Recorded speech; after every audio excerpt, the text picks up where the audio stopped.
Voici Tendo. Tendo travaille en tant que responsable du suivi et de l'évaluation pour une ONG en Ouganda. En ce qui concerne récolte des effets, il est le responsable du contrôle de la qualité des effets entrants.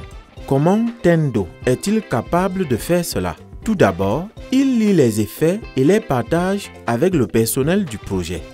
Il vérifie les effets et améliore leur qualité en examinant les preuves fournies et en posant les bonnes questions aux récoltants.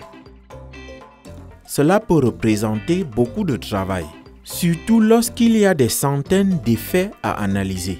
Pour rendre le grand nombre d'effets gérables, l'équipe doit faire certains choix.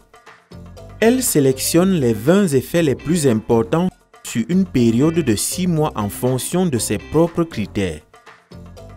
Tendo se concentre désormais sur ces effets sélectionnés et améliore leur qualité en interrogeant le personnel du projet, comme Namono et le Tassi, sur tous les aspects des effets. Il pose des questions telles que « Qu'est-ce qui a changé exactement ?» et « Comment le projet a-t-il contribué à ce changement ?» Il peut se rendre sur le terrain et rencontrer les acteurs concernés pour vérifier certains effets.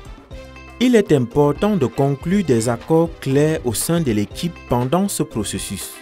Poser trop de questions inutiles pendant le contrôle de qualité peut entraîner une confusion, un manque de clarté et des retards.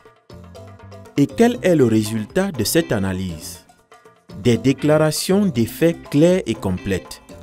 Il montre comment le projet a apporté une contribution, étayée par des preuves telles que la documentation écrite et le matériel visuel. De cette façon, récolte des effets conduit à une base de données quantitatives pleine de résultats enrichis qui montrent l'importance et la force du projet.